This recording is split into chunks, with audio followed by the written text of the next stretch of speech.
Since the dawn of their existence, human beings have been creatures looking for sources of entertainment, rushes of adrenaline, competition.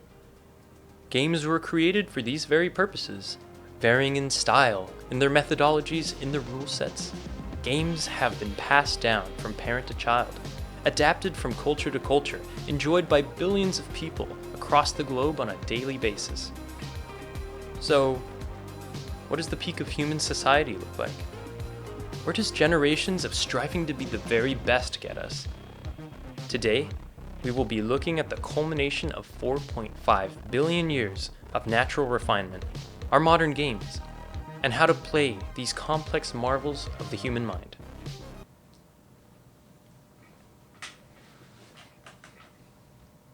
Hey everyone, welcome to Games, a program I, Daniel Muleady, have invented. Games seeks to preserve a healthy, active mind and strengthen one's connection to the world around them. Looking around Juniata College's campus, you can find individuals bonding together in sport and recreation. But sometimes, I really don't want to hang out with people. So today I present to you 5 games you can play by yourself at Juniata.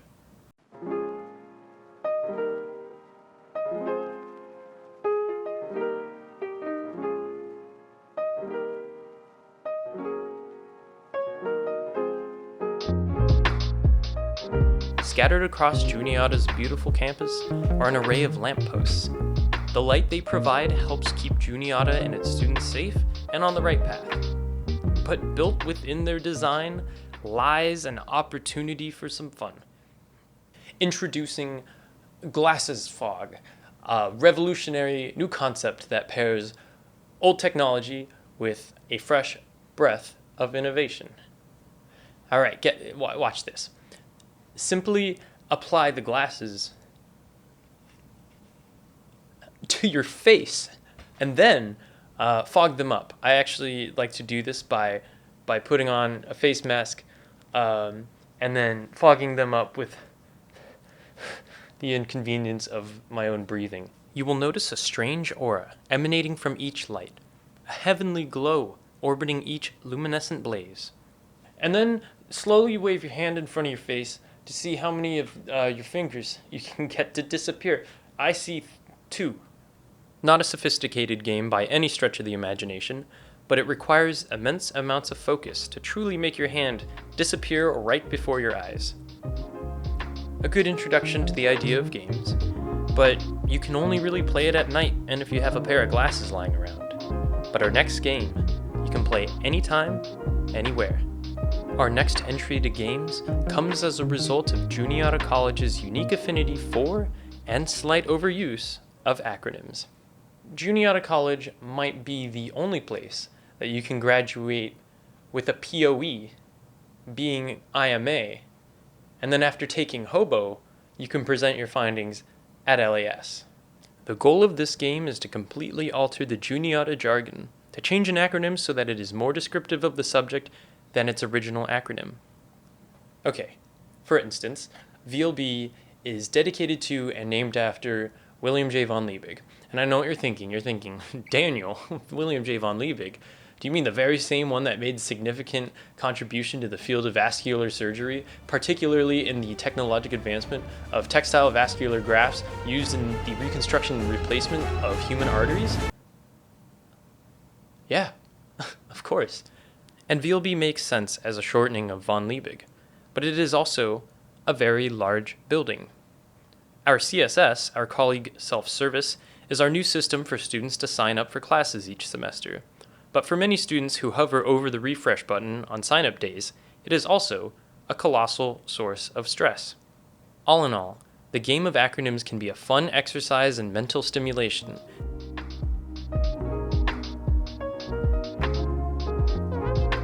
However, not every game actively challenges its players' perception of the world. Sometimes it can lurk in the background, slowly and deliberately affecting the subconscious. Growing up in Southern California, I see a lot of cars. With my front porch being a 7-lane highway, cars have nearly faded into the background of my world. It's a constant staple. Coming to Huntington, Pennsylvania, has challenged that aspect of my life. Let me ask you a question. What stands out to you about this image? What about this one? For me, it would be the presence of, I don't know, 1, 2, 3, 4.5 red cars. This next game comes with counting the abundance of red cars that are on Juniata's streets and in its parking lots. It's a simple game. Count every red car that you see outside on a given day. I once counted 22 separate red cars on this campus. To add some spice to this game, if you see this car, and you will, it's worth 4 points. If you see this car on this street, and you will, multiply those 4 points by 2. It's now worth 8 points. Whether or not you choose to play this game, from now on, every time you see a red car pass by on the street or parked on the side of the road, it will stand out to you and be more noticeable to your subconscious than just a normal automobile. Our fourth game follows a similar pattern of color recognition. This time, an underappreciated color on our campus. Take a look at the charming scenery that comes from living in a hidden valley ranch dressing salad sauce. You can see your reds, your yellows and blues. Of course, they're the school colors.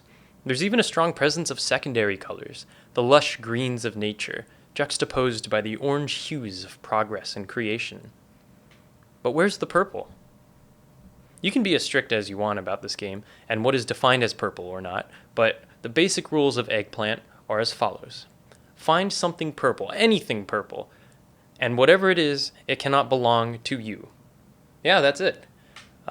You might be surprised just how frustratingly difficult it is to find anything purple on this campus at all. But if you're a complete and utter madman and you wanted to make this somehow harder for yourself, exclude flower beds and flower pots because there's a lot of purple flowers, I guess, on campus. To prove it is possible, here are some of the things that I've found on campus that are purple. 1. This sign showing how close campus is to both a grocery store and a pharmacy. 2. The beads on this art project. 3. This lovely hallway board in the cloister arch. And 4, most terrifying of all, this nightmare at the daycare outside of Lesher Hall. Ah yes, wherever you can find purple will be a truly special place on campus, and when you look at campus just a little bit closer, you might just appreciate all of the small details, purple or not. As for why the game is called Eggplant instead of purple, it's just because I needed a game that started with E. Our final game is perhaps the most intricate of all.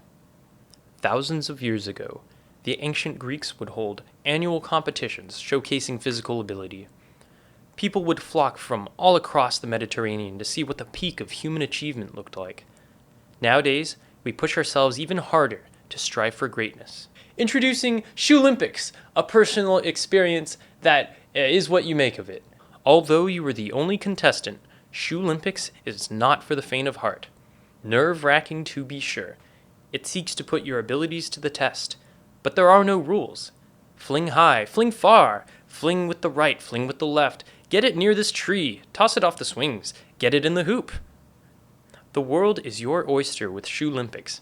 The best part of Shoelympics is that most people have shoes.